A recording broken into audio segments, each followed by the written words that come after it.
Itil Vishram Vishnupad Ashtatarashatashmar Srila Bhakti Vedanta Swami Maharaj Srila Prabhupada Ki Jai. Itil Vishram Vishnupad Ashtatarashatashmar Srila Bhakti Pragyan Keshav Goswami Maharaj Ki Jai. Itil Vishram Vishnupad Ashtatarashatashmar Srila Bhakti Siddhanta Saraswati Goswami Prabhupada Ki Jai. Itil Vishra Mahabhagavat Srila Gokshras Babaji Maharaj Ki Jai. Nitil Vishra Srila Satchidananda Bhakti Vinod Thakur Ki Jai. Nitil Vishra Vaishnav Sarvabhauma Srila Jagannath Das Babaji Maharaj Ki Jai.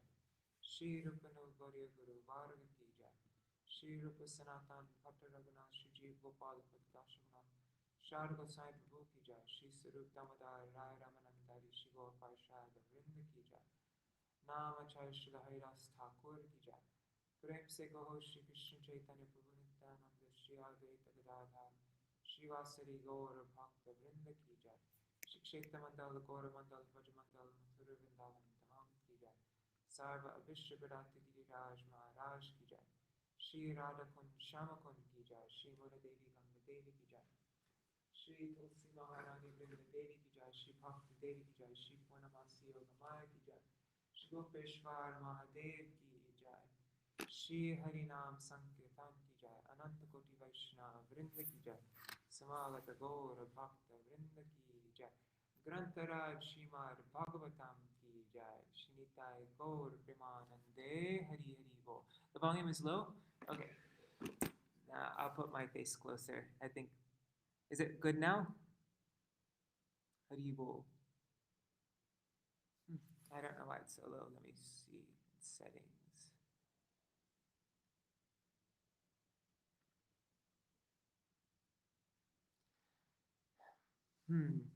I don't know. Is it still really low? It is kind of low. Better. Okay. Okay. Just sharing my screen.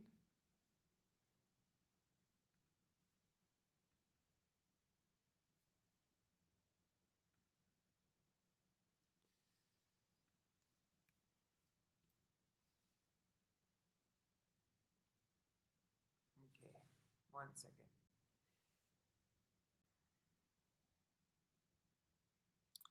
All right.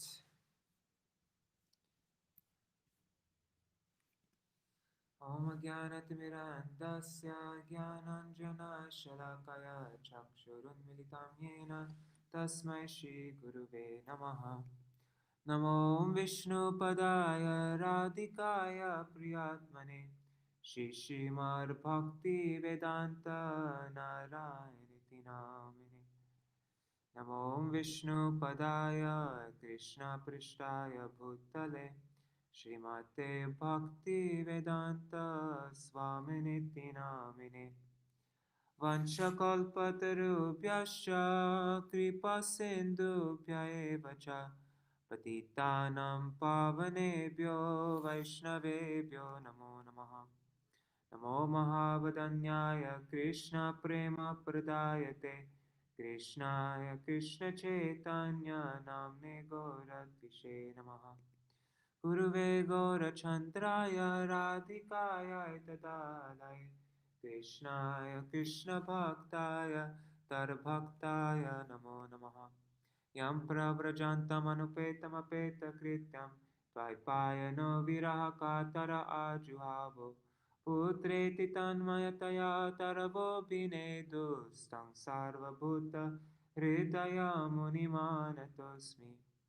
Narayanam Namaskrityam Narang Chaiva Narottamam Devim Saraswatim Vyasam Tato Jayam Udirayet. Shinvatang Swakata Krishna Punya Shravana Kirtana Vedantasto Yabhadrani Vidhunoti Suritsatam Nashta Prayeshvabhadreshu Nityang Bhagavata Sevaya Bhagavatyutama Shloke Bhaktir Bhavati Naishtaki Tavaivasmi Na Jivami Tvaya Vina Iti Vigyaya Radhe Tvam Nayamam Charanantikam Bhaktya Vihina Aparada Lakshay क्षिप्ताष्टकामादितरङ्गमध्ये कृपामयि त्वं शरणं प्रपन्ना वृन्दे नमस्ते चरणारविन्दं भज श्रीकृष्ण चैतन्य प्रभु नित्यानन्द श्री अद्वैत गदाधर शिवासरि गौरभक्तवृन्द हरे Krishna Krishna Krishna Hare Hare Hare Ram Ram Ram Hare Hare. All right, this is just to get us to where we are. I'm just reading this. Creating the Creator. Maitreya Rishi then this is just one paragraph, or one big paragraph. But anyways, this will give us a synopsis so that we can know where we are. Creating the Creator. Maitreya Rishi then described to Vidura the appearance of Brahma. Inside the universe, Garbhodaksha Vishnu, lying on the Garbhodaka ocean, glanced on the living beings who were merged within his body. A lotus sprouted from his navel and illuminated everything in the universe. Self-born Lord Brahma took birth in the lotus. Searching for the root of the lotus, Brahma entered its stem, but couldn't trace out its root. Giving up his unsuccessful search, he came back to the top and meditated on the Lord for 100 years. Brahma could then see the gigantic body of Sheshnag, upon whom Garbhodaksha Vishnu was lying alone. He was looking splendorous with his shining bodily luster, ornaments, moon-like toenails, yellow cloth, Srivatsa mark on the chest, and so on. He acknowledged the service of his devotees with his enchanting smile that vanquished their distress. Brahma then began to offer heartfelt prayers to the Lord, seeking empowerment to carry out his service of creation from the ingredients created by the Lord already. Brahma said, "O Lord, you are the supreme knowable object, having the most auspicious form. You dwell in the hearts of those devotees who smell the aroma of your lotus feet and see you in their favorite forms through their ears, that is, by hearing the scriptures. Please empower me with the necessary intelligence to create. Please protect me from the false pride of being the creator. May I not be deceived from the Vedic injunctions. You are unlimitedly merciful. Please bestow your benediction upon me by opening your eyes." Thus Brahma was fearful of fall down and prayed for protection. So that's what we're reading now, Brahma's prayers. All right.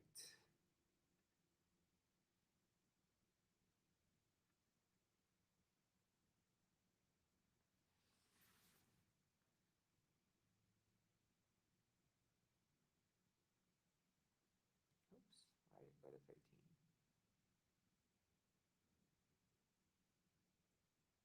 All right, 12. Okay, we're on 11. Sorry. Is the sound okay now? Is it? It's not too low?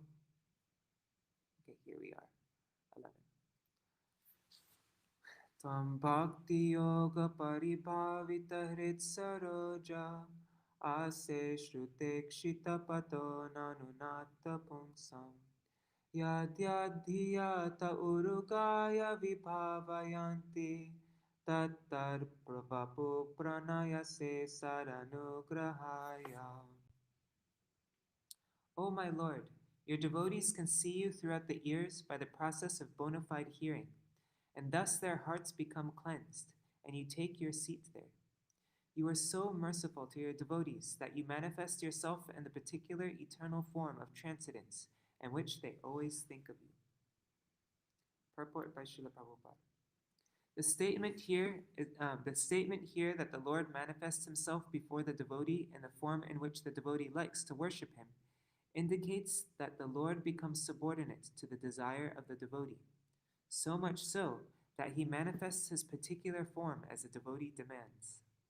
This demand of the devotee is satisfied by the Lord because he is pliable in terms of his transcendental loving service of the devotee.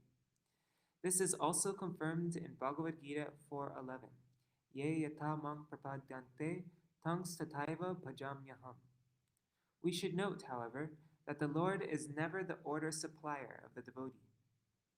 Here in this verse, it is particularly mentioned, tam bhakti yoga paribhavita. This indicates the efficiency achieved through the This indicates the efficiency achieved through the execution of matured devotional service, or prema, love of Godhead. This state of prema is achieved by the gradual process of development from faith to love. Shraddha, sadhusanga, bhajana kriya, nartana vritti, nishta ruchiya sakti bhav prem. On faith, one associates with bona fide devotees, and by such association, one can become engaged in bona fide devotional service, which includes proper initiation and the execution of the primary devotional duties prescribed in the revealed scriptures. This is clearly indicated herein by the word Shrutekshika. The Shrutekshika path is to hear from bona fide devotees who are conversant with Vedic wisdom, free from mundane sentiment. By this bona fide hearing process, the neophyte devotee becomes cleansed of all material rubbish, and thus he becomes attached to one of the many transcendental forms of the Lord, as described in the Vedas. This attachment of the devotee to a particular form of the Lord is due to natural inclination.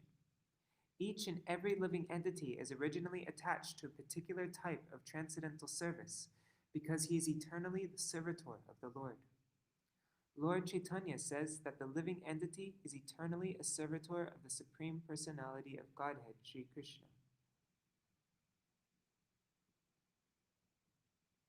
Therefore, every living entity has a particular type of service relationship with the Lord eternally. This particular attachment is evoked by the practice of regulative devotional service to the Lord, and thus the devotee becomes attached to the eternal form of the Lord, exactly like one who is already eternally attached. This attachment for a particular form of the Lord is called Swarup Siddhi. The Lord sits on the lotus heart of the devotee in the eternal form. The Lord sits on the lotus heart of the devotee in the eternal form the pure devotee desires. And thus the Lord does not part from the devotee, as confirmed in the previous verse. The Lord, however, does not disclose himself to a casual or unauthentic worshipper to be exploited. This is confirmed in Bhagavad Gita 7:25. Naham prakasha sarvasya yoga maya samavrita. Rather, by yoga maya, the Lord remains concealed to the non-devotees or casual devotees who are serving their sense gratification. The Lord is never visible to the pseudo-devotees who worship the demigods in charge of universal affairs.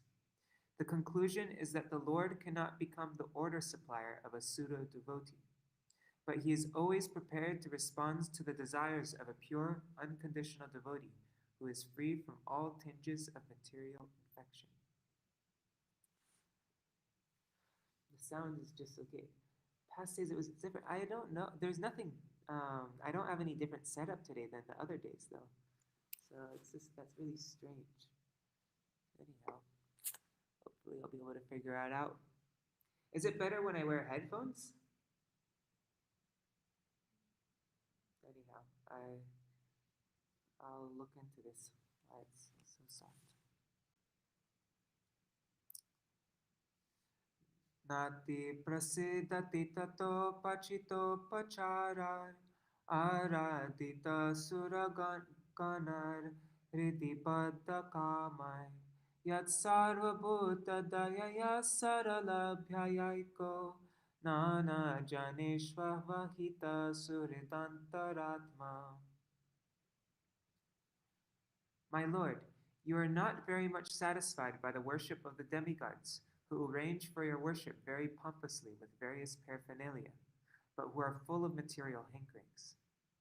You are situated in everyone's heart as the Supersoul, just to show your causeless mercy, and you are the eternal well-wisher, but you are unavailable for the non-devotee. Purport. The demigods and the celestial heavenly planets who are appointed administrators of the material affairs are also devotees of the Lord, but at the same time they have desires for material opulence and sense gratification. Oh, no, that's not why. Anyways. But at the same time, they have desires for material opulence and sense gratification. The Lord is so kind that He awards them all sorts of material happiness, more than they can desire. But He is not satisfied with them because they are not pure devotees. The Lord does not want any one of His innumerable sons, the living entities, to remain in the material world of threefold miseries, to permanently suffer the material pangs of birth, death, old age, and disease. The demigods and the heavenly planets, and many devotees on this planet also, want to remain in the material world as devotees of the Lord and take advantage of material happiness. They do so at a risk of falling down to the lower status of existence, and this makes the Lord dissatisfied with them. Pure devotees are not desirous of any material enjoyment, nor are they averse to it. They completely dovetail their desires with the desires of the Lord and perform nothing on their personal account. Arjuna is a good example.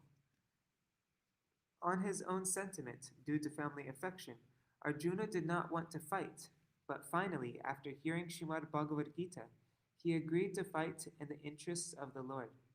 Therefore, the Lord is very much satisfied with pure devotees, because they do not act for sense gratification, but only in terms of the Lord's desire.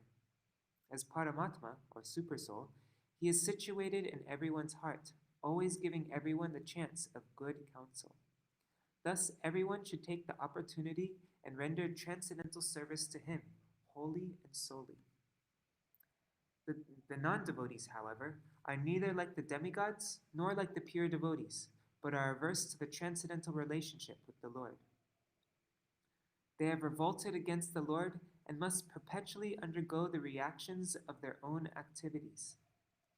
Bhagavad Gita 4:11 states, Ye yatamang prapadante tangs tataiva bhajamyaham. Although the Lord is equally kind to every living being, the living beings, for their own part, are able to please the Lord to either a greater or lesser extent. The demigods are called sakam devotees, are devotees with material desires in mind, while the pure devotees are called nishkam devotees, because they have no desires for their personal interests. The sakam devotees are self-interested because they do not think of others, and therefore they are not able to satisfy the Lord perfectly, whereas the pure devotees take the missionary responsibility of turning non-devotees into devotees, and they are therefore able to satisfy the Lord more than the demigods. The Lord is unmindful of the non-devotees, although He is sitting within everyone's heart as well-wisher and supersoul. However, He also gives them the chance to receive His mercy. Through His pure devotees who are engaged in missionary activities. Sometimes the Lord Himself descends for missionary activities, as He did in the form of Lord Chaitanya. But mostly He sends His bona fide representatives, and thus He shows His causeless mercy towards the non-devotees. The Lord is so satisfied with His pure devotees that He wants to give them the credit for missionary success, although He could do the work personally. This is the sign of His satisfaction with His pure nishkam devotees, compared to the sakam devotees. By such transcendental activities, the Lord simultaneously becomes free from the charge of partiality and exhibits His pleasure with the devotees. Now a question arises. If the Lord is sitting in the hearts of non-devotees, why are they not moved to become devotees? It may be answered that the stubborn non-devotees are like the barren lands or alkaline fields, where no agricultural activities can be successful. As part and parcel of the Lord, every individual living entity has a minute quantity of independence, and by misuse of this minute independence, the non-devotees commit offense after offense to both the Lord and his pure devotees engaged in missionary work. As a result of such acts, they become as barren as an alkaline field, where there is no strength to produce. Vidura asked the same question, didn't he? If the Lord is sitting in the hearts of all living entities, why are they not all moved to become devotees?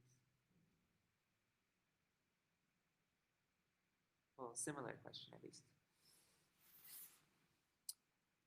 Pungsamato vivida karma advaradyar danena chogra tapasa paricharyaya cha aradhanam bhagavatastava satkriyarto dharmorpita karhichira mriyate dharmorpita karhichirmriyatena yatra. It seems like there's a syllable missing.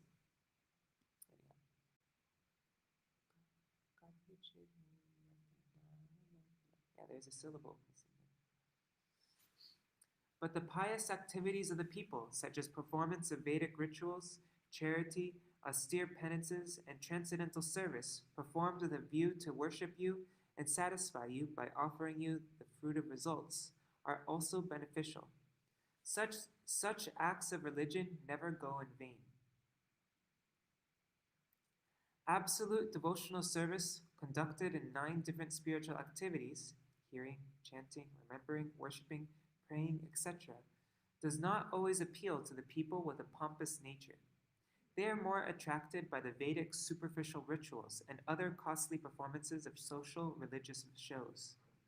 But the process, according to the Vedic injunctions, is that the fruit of all pious activities should be offered to the Supreme Lord. In Bhagavad Gita 9:27, the Lord demands that whatever one may do in one's daily activities, such as worship, sacrifice, and offering charity, all the results should be offered to him only.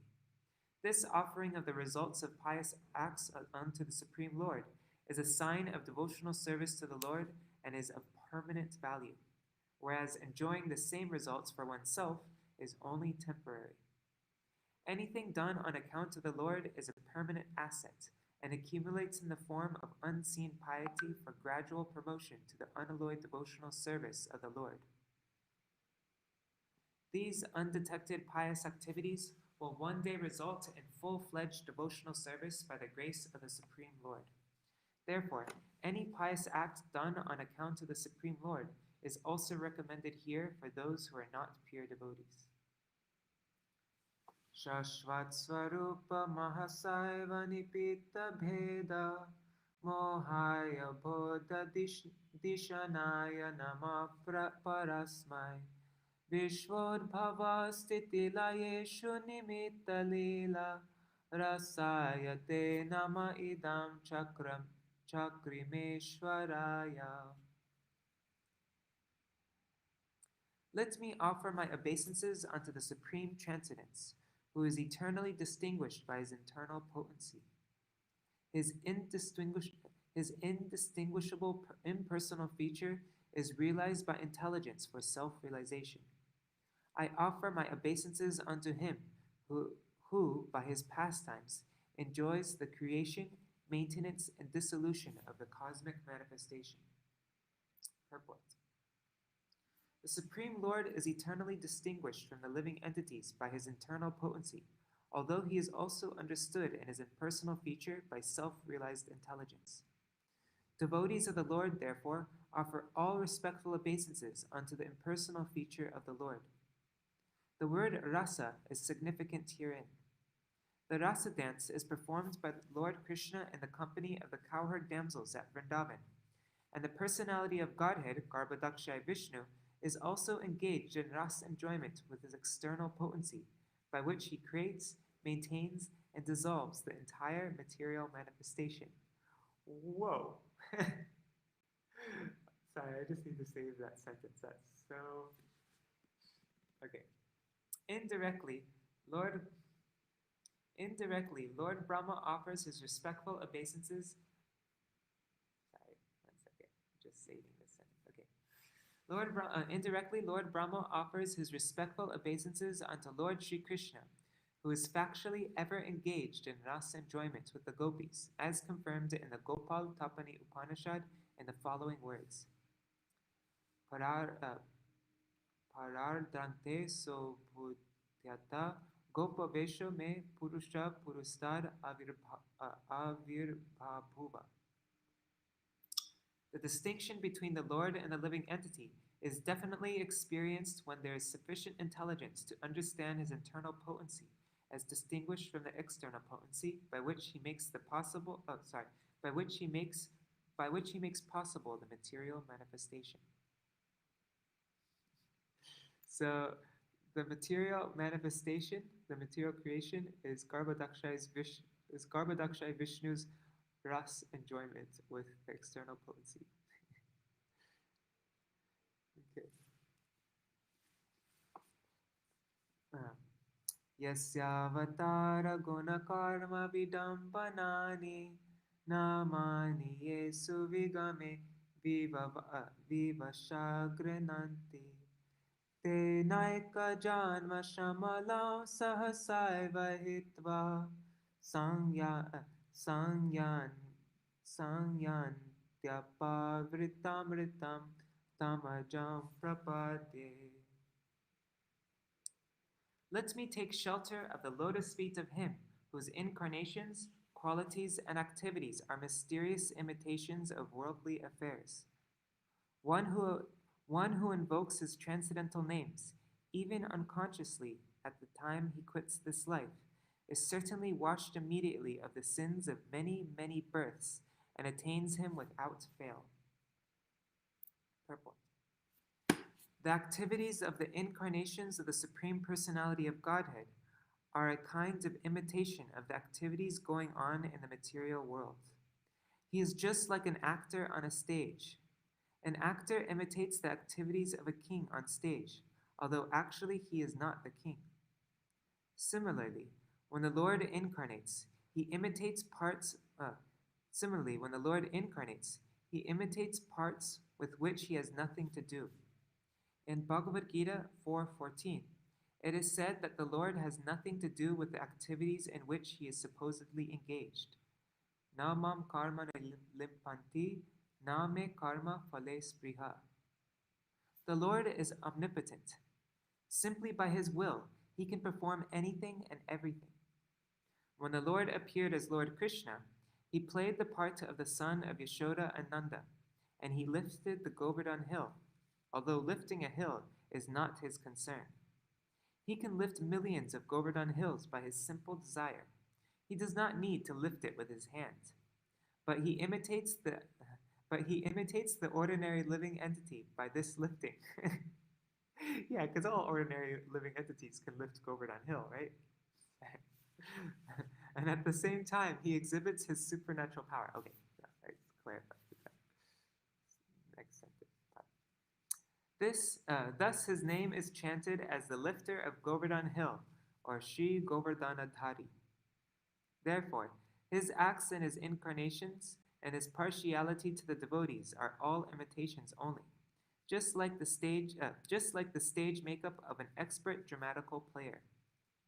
His acts in that capacity, however, are all omnipotent, and the remembrance of such activities of the incarnations of the Supreme Personality of Godhead is as powerful as the Lord himself. Ajamil remembered the holy name of the Lord, Narayan, by merely calling the name of his son, Narayan, and that gave him a complete opportunity to achieve the highest perfection of life.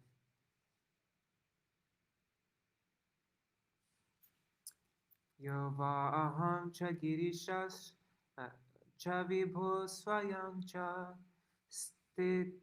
stitur bhava pralaya hetava atma modam. It's 8 o'clock.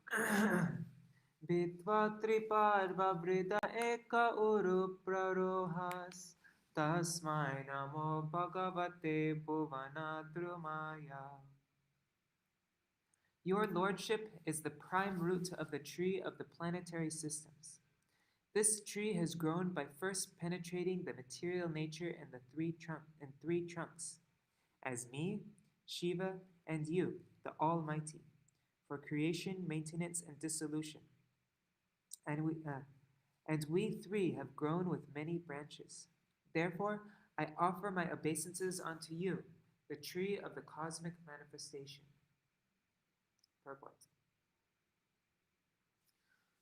The cosmic manifestation is grossly divided into three worlds: the upper, lower, and middle planetary systems. And then it broadens into the cosmos of 14 planetary systems, with the manifestation of the Supreme Personality of Godhead as the supreme root. Material nature, which appears to be the cause of the cosmic manifestation, is only the agency or energy of the Lord. This is confirmed in Bhagavad Gita 9:10. Mayad takshena prakriti suyate sa characharam. Only under the superintendence of the Supreme Lord does the material nature appear to be the cause of all creation, maintenance, and dissolution. The Lord expands himself into three: Vishnu, Brahma, and Shiva, for maintenance, creation, and destruction, respectively. Of the three principal agents controlling the three modes of material nature, Vishnu is the Almighty. Even though he is within the material nature for the purpose of maintenance, he is not controlled by the laws of material nature. The other two, Brahma and Shiva, although almost as greatly powerful as Vishnu, are within the control of the material energy of the Supreme Lord.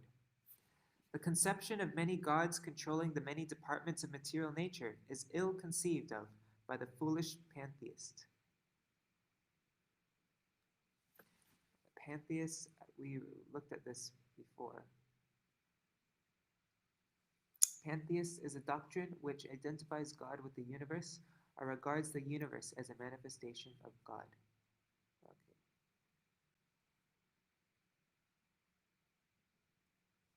God is one without a second, and he is the primal cause of all causes. As there are many departmental heads of governmental affairs, so there are many heads of management of the universal affairs. Due to a poor fund of knowledge, the impersonalist does not believe in the personal management of things as they are. But in this verse, it is clearly explained that everything is personal and nothing is impersonal.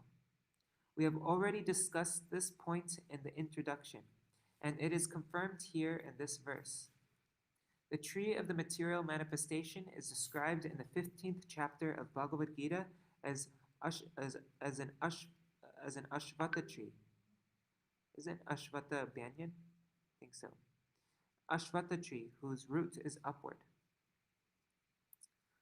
We have actual experience of such a tree when we see the shadow of a tree on the bank of a reservoir of water. The reflection, let me just check to see if Ashvata is banyan. The reflection of the tree on the bank of a yes, banyan trees. Okay. Sorry about that. Just wanted to. The reflection of the tree on the water appears to hang down from its upward roots. The tree of creation described here is only a shadow of the reality which is Parabrahma Vishnu. Parabrahman, Vishnu. In the internal potential manifestation of the Vaikuntha Lokas, the actual tree exists.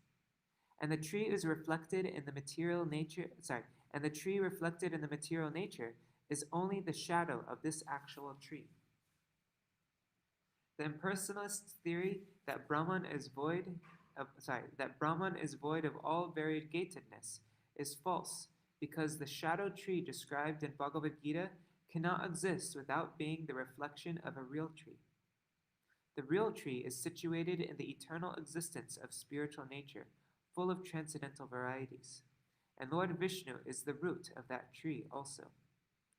The root is the same, the Lord, both for the real tree and the false. But the false tree is only the perverted reflection of the real tree. The Lord, being the real tree, is here offered obeisances by Brahma on his own behalf and also on behalf of Lord Shiva. Loko vikarma. Okay, so um, since we started a bit late, I'm going to read for another 10 minutes, if that's okay. Or maybe less than 10 minutes. Let's see how long it takes us to get to. Loko vikarma nirata kushale pramata karmanyayam paradite babararchane sve yastavarasya balavani hajivitasha sadyaschinatyani mishaya namostu tasmai. People in general all engage in foolish acts, not in uh, not in the really beneficial activities enunciated directly by you for their guidance. As long as their tendency for foolish work remains powerful, all their plans in the struggle for existence will be cut to pieces. I therefore offer my obeisances unto him who acts as eternal time. Purport. People in general are all engaged in senseless work. They are systematically unmindful of the real beneficial work, which is the devotional service of the Lord, technically called the Archana regulations. The Archana regulations are directly instructed by the Lord in the Narad Pancharatra, and are strictly followed by the intelligent men who know well that the highest perfectional goal of life is to reach Lord Vishnu, who is the root of the tree called the cosmic manifestation. Also, in the Bhagavatam and in Bhagavad Gita, such regulative activities are clearly mentioned. Foolish people do not know that their self-interest is in realization of Vishnu. The Bhagavatam 7:5:30-32 states, Matirna Krishne Parata Matirna Krishne Parata Svatova Mito Bhipateta Griha Vratanam Adanta Gobir Vishantam Tamisram Punascharvita Charvananam. Hey, that's Prahlad Maharaj, isn't it? Yeah.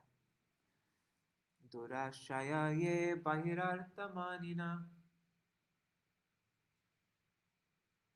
Sorry. Nate vidusvartagatim hi Vishnu Durashaya ye Bahirarthamanina Andayatandar Upanniyamanas te Pishatantriam Urudham Nibadha Naishamatista Varurukramangrim Sprishyatanartha Pagamo Yarartha Mahiya Sampadarajopishetam Nishkinchananam Nabhrineta Yavat. Prahlad Maharaj said, persons who are determined to totally rot in false material happiness cannot become Krishna-minded, either by instructions from teachers, by self-realization, or by parliamentary discussions. Sorry, what does parliamentary mean? Relating to parliament, whatever. They are dragged by the unbridled senses into the darkest region of ignorance, and thus they madly engage in what is called chewing the chewed. Because of their foolish activities, they are unaware that the ultimate goal of human life is to achieve Vishnu, the Lord of the cosmic manifestation. And so their struggle for existence is in the wrong direction of material civilization, which is under the external energy. They are led by similar foolish persons, just as one blind is led by another blind man, and both fall in the ditch. Such foolish men cannot be attracted towards the activities of the Supreme Powerful, who is actually the neutralizing measure for their foolish activities, unless and until they have the good sense to be guided by the great souls who are completely freed from material attachment. In Bhagavad Gita, the Lord asks everyone to give up all other occupational duties and absolutely engage in archana activities, or in pleasing the Lord. But almost no one is attracted to such archana activity. Everyone is more or less attracted by the activities which are conditions of rebellion against the Supreme Lord. The systems of Gyan and Yoga are also indirectly rebellious acts against the Lord. There is no auspicious activity except the archan of the Lord. Jnana and yoga are sometimes accepted within the purview of archan when the ultimate aim is Vishnu and not otherwise. The conclusion is that only the devotees of the Lord are bona fide human beings eligible for salvation. Others are vainly struggling for existence without any actual benefit. Yasmar bibhemahamapi diparartra tishnyam adyasita sakala loka namaskritam yat te petapa bahusavo varurut samanas tasmai namo bhagavate dimakhaya tubhyam.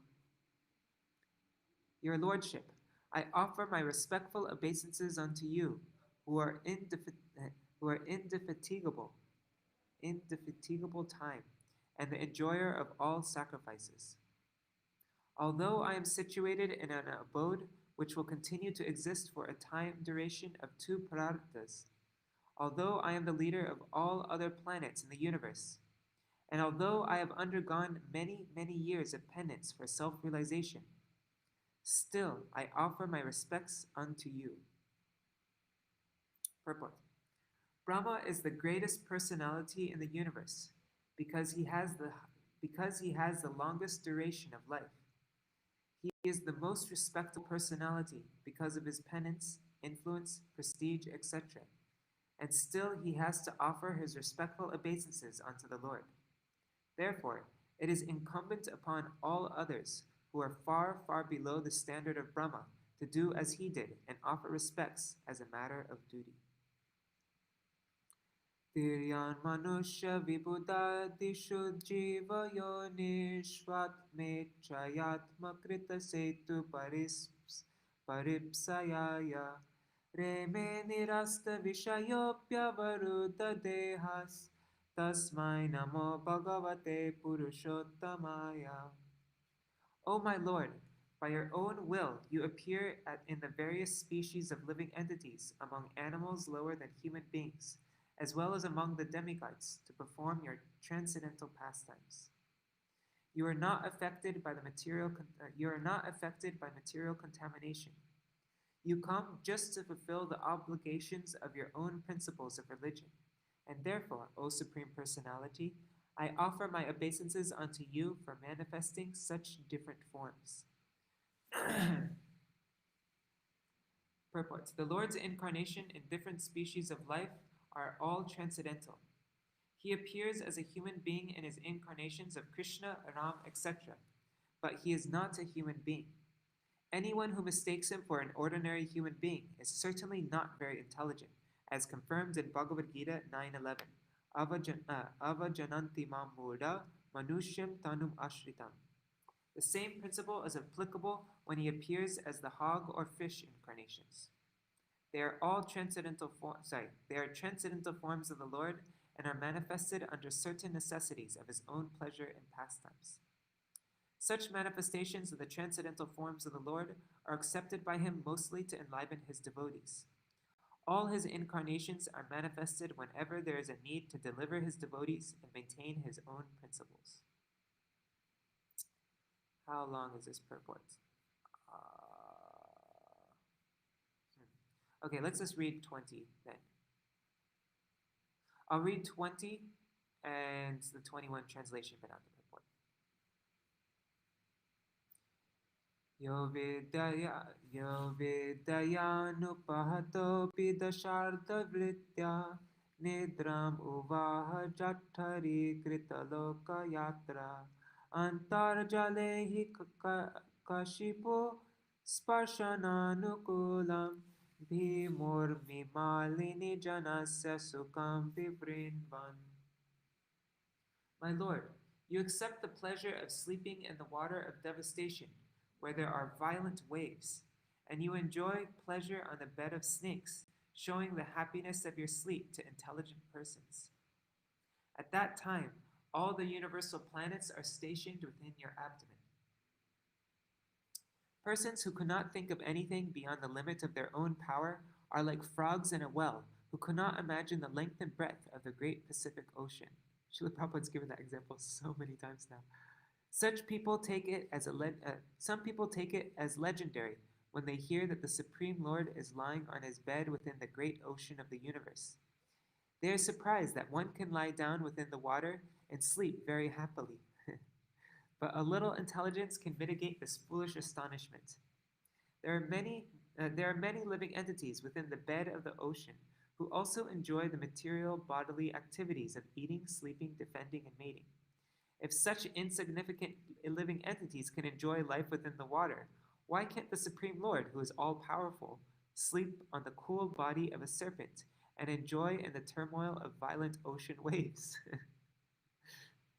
The distinction of the Lord is that his activities are all transcendental and he is able to do anything and everything without being deterred by limitations of time and space. He can enjoy his transcendental happiness regardless of material considerations. Okay, so I'm just reading the translation of this verse and not the purport. We'll read the purport tomorrow. Yanna biparma bhavana rahamasya medya lokatrayopakarana yaranugrahena tasmai namasta udarasta bhavaya yoga nidravasana vikasam nalinekshanaya. O object of my worship, I am born from the house of your lotus navel for the purpose of creating the universe by your mercy. All these planets of the universe were stationed within your transcendental abdomen while you were enjoying sleep. Now, your sleep having ended, your eyes are open like blossoming lotuses in the morning. Now, your sleep having ended, your eyes are open like blossoming lotuses in the morning. All right. Hare Krishna, Krishna Krishna, Hare Hare, Hare Rama, Rama Rama, Hare Hare, Nitai Gaur Hare, Hare Krishna, Krishna Krishna, Hare Hare, Hare Ram, Ram Ram, Hare Hare, Hare Krishna, Krishna Krishna, Hare Hare, Hare Ram, Ram Ram, Hare Hare, Hari Bol, Hari Bol, Hari Bol, Nitai Gaur Hari Bol, Nitai Gaur Hari Bol, Hari Bol, Hari Bol, Nitai Gaur Hari Bol. Jai Shri Guru Garamagandharika Giridhari Shri Shri Radha Vinod Bihari Ju Ki Jai. Shri Govinda Gopinath Maran Mohan Ju Ki Jai. Nityalapa Vishta Om Vishnupad Ashtara Shata Shmad Shila Bhakti Vedanta Narayan Goswami Maharaj Shila Gurudeva Ki Jai. Nityalapa Vishta Om Vishnupad Ashtara Shata Shmad Shila Bhakti Vedanta Vaman Goswami Maharaj Ki Jai. Nityalapa Vishta Om Vishnupad Ashtara Shata Shmad Shila Bhakti Vedanta Swami Maharaj Shila Prabhupada Ki Jai. Nityalapa Vishta Om Vishnupad Ashtara Shata Shmad Shila Bhakti Pragyan Keshav Gosai Maharaj Ki Jai. Nityalapa Vishta Om Vishnupad Ashtara Shata Shmad Shila Bhakti Siddhanta Saraswati Gosai Prabhupada Ki Jai. Nityalapa Vishta Maha Bhagavat Shila Goksharas Babaji Maharaj Ki Jai. Nityalapa Vishta Vaishnav Sarvabhauma Shila Jagannath Das Babaji Maharaj Ki Jai. Shri Rupa Nuga Gauriya Guru Varga Ki Jai. Shri Rupa Sanatan Bhatta Raghunath Shri Jeev Gopal Patadasha Gunath Shar Gosai Prabhu Ki Jai. Shri Sarup Damodar Rai Ramanandari Shri Gaur Parshad Vrinda Ki Jai. Namachay Shla Haridas Thakur Ki Jai. Prem Se Kaho Shri Krishna Chaitanya Prabhu Nityananda Shri Advaita Gadadhar Shivasari Gaur Bhakta Vrinda Ki Jai. Shri Kshetra Mandala Gaura Mandala Braja Mandala Mathura Vrindavan Dham Ki Jai. Sarva Abhishya Bharata Giriraj Maharaj Ki Jai. Shri Radha Kund Shama Kund Ki Jai. Shri Muna Devi Ganga Devi Ki Jai. Shri Tulsi Maharani Vrinda Devi Ki Jai. Shri Bhakti Devi Ki Jai. Shri Purnamasi Yoga Maya Ki Jai. Shri Gopeshwar Mahadev Ki Jai. Shri Harinam Sankirtan Ki Jai. Ananta Koti Vaishnav Vrinda Ki Jai. Samagata Gaur Bhakta Vrinda Ki Jai. Grantaraj Śrīmad-Bhāgavatam ki jai, Shinitai Gaur Premanande Hari Hari Bo. So tomorrow we will, Vrindai Tulsi Devai, Priyai Keshavashita, Krishna Bhakti Pradadevi Satyavatai Namo Namaha, Vancha Kalpatarubhyashta Kripa Sindhubhyaya Vacha, Patitanam Pavanebhyo Vaishnavebhyo Namo. We will read Brahma's requests. He's requesting the Lord to empower me to create, protect me from false ego, save me from deviation, and please wake up. He makes those 4 requests. And then we will hear the response from the Lord's reply to Brahma's prayers. All right. Jai Śrīmad-Bhāgavatam ki jai.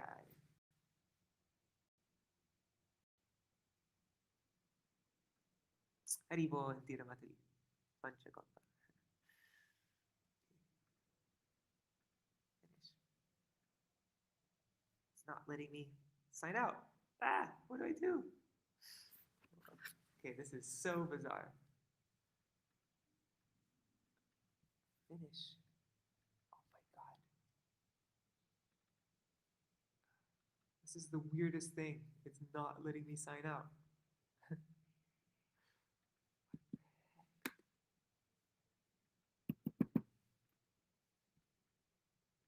There. My computer is freaking out. My computer just froze. Anyhow, I guess what to do. I guess I can't even close my window. I guess I can just shut off my computer. Oh God, this is awkward. Okay. I can't even close my computer. I'll just close I can't even shut down my computer. Oh God. There. No.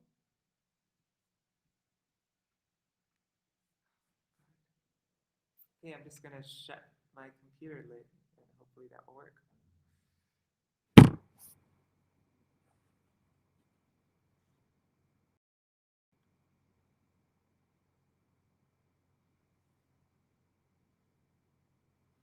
What? No, it didn't, even when I shut my computer.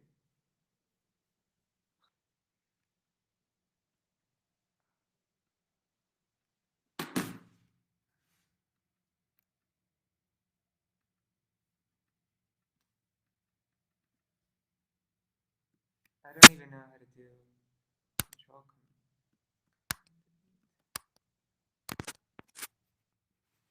Okay, I'm just gonna push down the power button.